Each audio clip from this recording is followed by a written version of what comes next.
Welcome to the Think Small podcast, hypergrowth for small businesses. So, what's slowing you down? Hello everyone from the Think Small podcast. My name is Monica Demma with MD Inc. I'm here today with Bill and John from Carabiner Consulting. They're in entertainment technology and all of its shapes and forms, and they're here today to discuss what it means to think small, grow, and help other businesses do exactly the same thing. So welcome, John and Bill. Thank you so much for being here today for our audience. I'm sure there's something I missed in the introduction about the capacity of what it is you offer your clients. So can you give us just a little rundown of what it is that you do? Sure, I'll start off with that, and we're happy to be here with you, Monica. We formed Carabiner Consulting to basically help small to mid-size companies in the entertainment technology sector so that they could improve the performance of their business and eventually probably look at some sort of an exit or transition strategy out of their business. And so we have both had a lot of experience in many phases of that part of the industry. And by entertainment technology, we mean lighting, audio, video, projection, rigging, almost anything that would go into the production of either a live event or permanent installation. That's a wide breadth of offering. So what brought you into this industry, and what is your industry knowledge with all of this? My dad was in the industry. He was with the Stagehands Union in New York, small lighting company when I was a kid. So in college, I spent more time in the theater than in the classroom. After college, I toured with Broadway shows. Then I did a couple shows on Broadway itself as a sound guy. And then about 25 years ago, Bill gave me my first real job as a salesperson for an event technology company.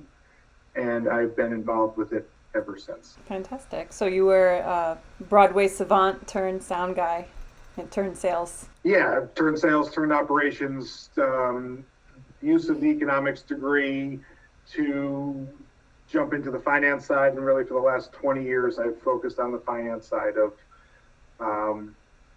businesses within this ecosystem: rental companies, production companies, fixed installation companies, manufacturers, the full breadth of everybody who touches a live event. That's fantastic. And I think it was Mark Cuban that said in the next 3 years, live events are going to be like exponentially growing because everybody's going to be tired of questioning if something is AI or not in movies and music. And the only way to know it's not AI is when you're sitting across a stage from them. So I think that's a great business to be in and a really interesting job or career trajectory, John. Bill, what was it that got you excited about moving into the entertainment space? Well, I have my degrees. I have a bachelor's and a master's degree in theater technology and design. And so I was more of a lighting designer. John was more of the sound person. And after college, I taught for 3 years at Williams College in Massachusetts. I worked for other companies in event production, lighting design, and including the Walt Disney organization working on theme parks.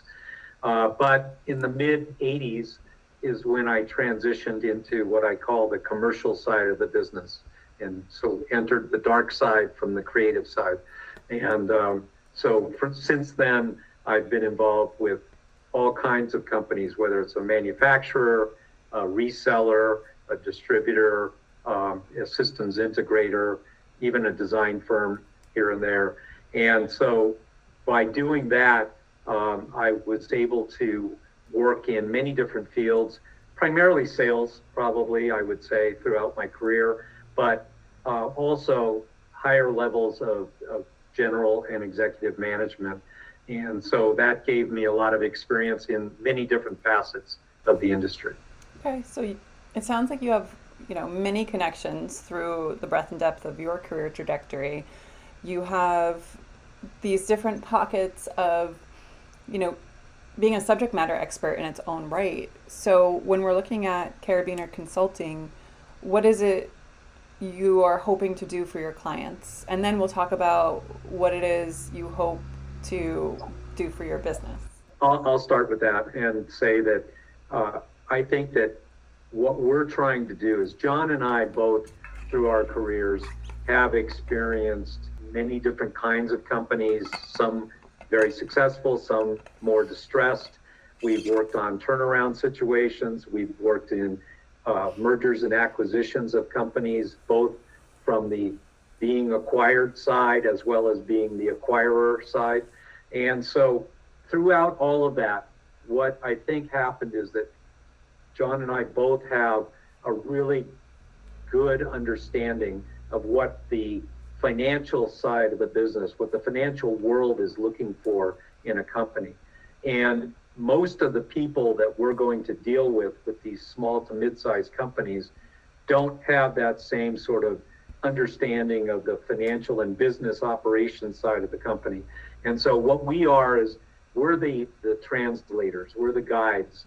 We help them walk that path that allows them to not only continue to do what they are passionate about and what they love, but also to improve the way that their business operates. Okay, and so as promised, the next question is, what do you hope this depth and breadth of knowledge will do for your company, Carabiner Consulting? I'll take this one. We want Carabiner to be an asset to everyone we touch. We the founders to continue to drive their passion of creativity or technical discipline or whatnot, and still own their company and their customers. And we want to be a support mechanism for them to get to the next level. We want, and selfishly or righteously for ourselves, we want to wake up in the morning and have a defined purpose. We want to have fun. Fantastic. I mean, I think that should be a key driver of any small business, right? Is to have fun. If you're not having fun, you're doing it wrong. That's what I tell my team all the time.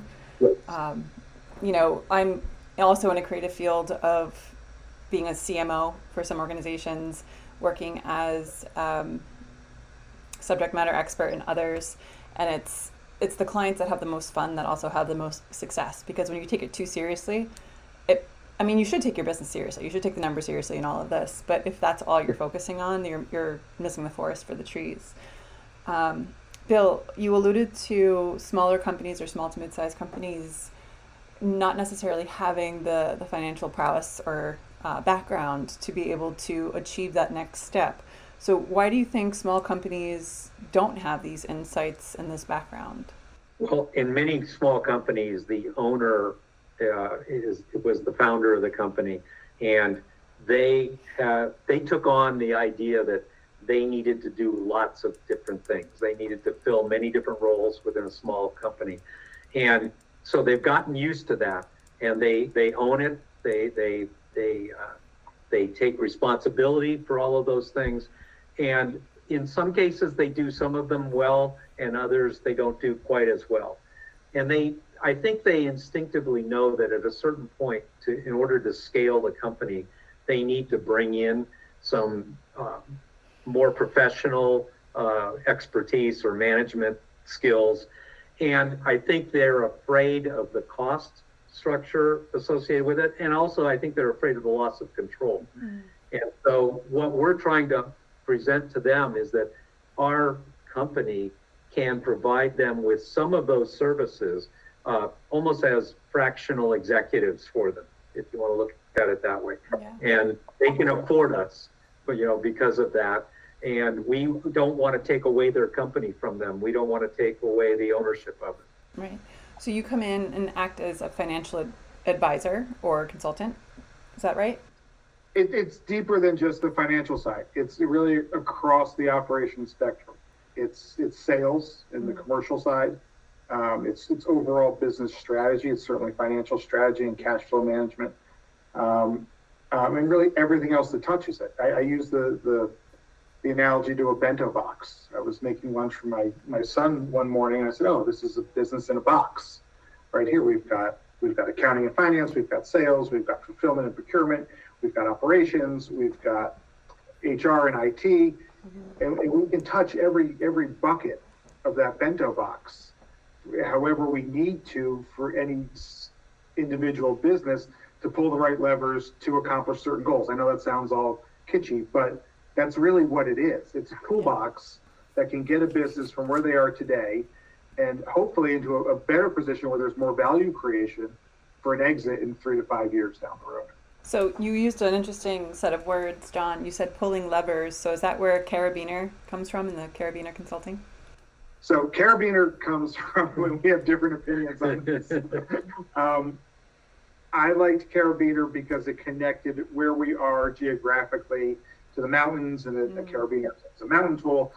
It's also a theatrical rigging device that you would use to rig a show. So it was a catch between the industry and the geographic location. Perfect. And for our audience listeners at home, this is a company based in Colorado, right? Yeah. Yeah. Correct. Fantastic. I'd love to be in Colorado right now. Perfect time to be. So what are some interesting trends you're finding in this industry as you start growing your business? Well, there is a lot of consolidation in our industry. That has been going on for actually about at least 10 years or more. And part of the reason for that is that many of the small kinds of companies that we target were formed by people about the same age as we are, which is they're in that boomer generation. They're all beginning to say, well, how do I ever exit this, and how do I go do something else with the rest of my life? And so just like in the rest of society today, the boomers are sort of, occupying a large portion of the space that's available. It's happening in our industry in particular. And so we see that there are a lot of people who need the kind of services that we can provide. Absolutely. I think, it's interesting you mentioned the boomer generation because there's a large percentage of boomers that are entrepreneurs, that are solopreneurs. And what is going to happen in the next 10 years, right? Are they going to sell, or I've spoken with companies that they're like, I haven't even thought of succession planning. I'm just going to stop working one day and that's it. I'm like, well, what about your brand? What about the warehouse? What about all these things that you can sell that are assets? What about your intellectual property? That's also an asset, right? And at the end of the day, even if you only get $40,000, that's $40,000 more than if you just close the door and say goodnight. So as you talk to boomers that are leaving the industry, there's an intense consolidation of talent and resources and skills. What does that mean for your business? Hopefully it means opportunity. It means that if we can lay this structure out properly, we can accomplish one of our missions and purposes, which is to continue to help these businesses not only grow, but also find an exit that is in their best interest. Okay. And so from a succession planning standpoint, does that mean it stays within their family? Does that mean that it's a sale, but they're involved for some period of time to help advise and grow? There's so many different opportunities for owners in the next phase of their business. So selling it doesn't necessarily mean goodbye. Doesn't have to. No. And I like to think that we can put ourselves in a position where that option exists, where they don't have to say goodbye, or they can if they want to. Yeah, I like the idea instead of either or, it's both and, right? Yeah. You both sell it and you help stay in it. There are some businesses in New Jersey that I've spoken to that, sold a large family business, and they put in the contract that the aging father would stay in the business so that he had something to do every day. Was his impact as big? No, because he's not the owner, but he still has a reason to go to work every day. And it works for all parties, right? Because he has that institutional knowledge, all of the old relationships. He has all of that, in his mental Rolodex. So there's something really valuable about staying in the business and continuing to help it grow, even though you have less of a financial stake in the success. So the hot topic, it's 2 letters. It's 2 letters everyone's talking about, AI. What are your thoughts and feelings about it? How is it helping your business, and how is it not helping your business? Well, I think it doesn't help our business from the point of view that the unfortunate thing is that some people look at AI as the answer for everything. And it's a tool. It's a tool you can use, and there are some things that it does well that it can help us with, especially repetitive kind of not very creative kinds of tasks and things like that.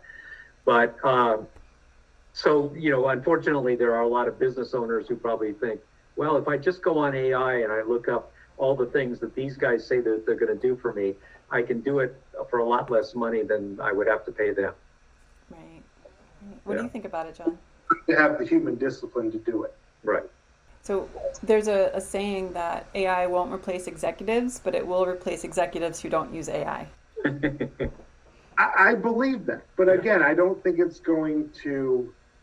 It's not going to replace your legal team. It's not going to replace your CPA. It's not going to replace your. I don't think it's going to replace your strategic driver. No.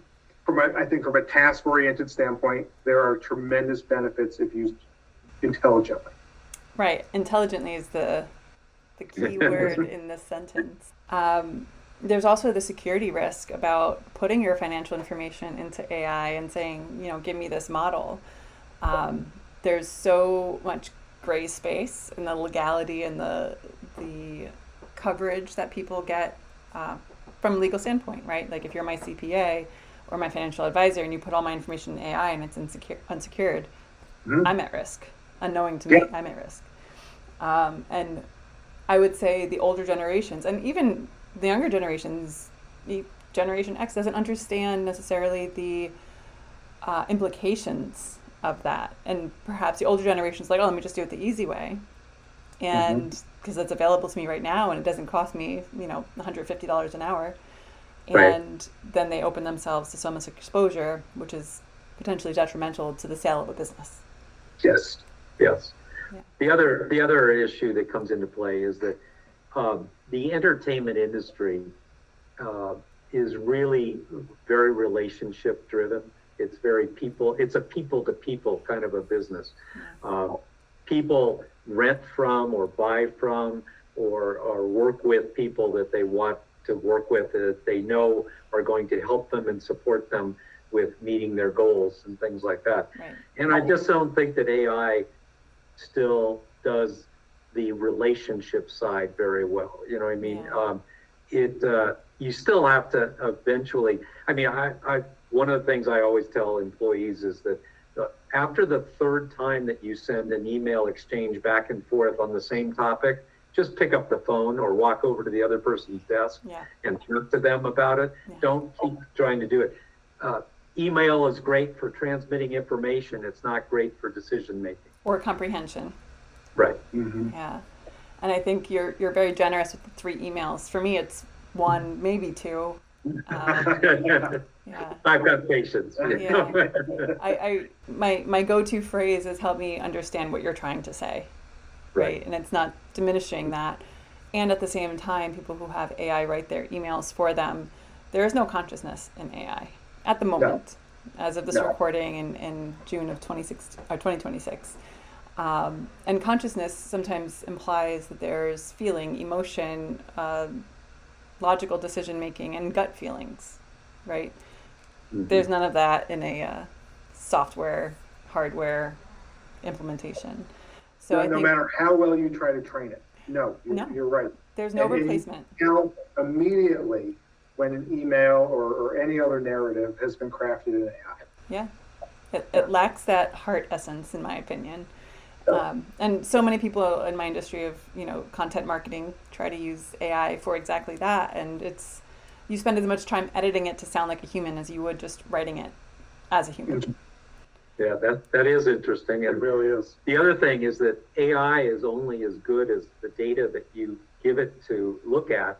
And unfortunately, I think some people misuse it from the point of view that they only give it the data they want it to see, which means that they're going to get the conclusion that they want to get. Right. And there's so much, legacy information in our brains, right? You have dozens of years of experience, John and Bill, in what it is that you do, that you can't download your brain into an LLM and have them regurgitate that. There's just so much knowledge that you have, institutional knowledge. And going back to the fact that you are a people business, you are selling, well, not selling, but you are working with companies that work with hard products, right? It's not concept, it's product. You have a wide depth and breadth of connections in this arena.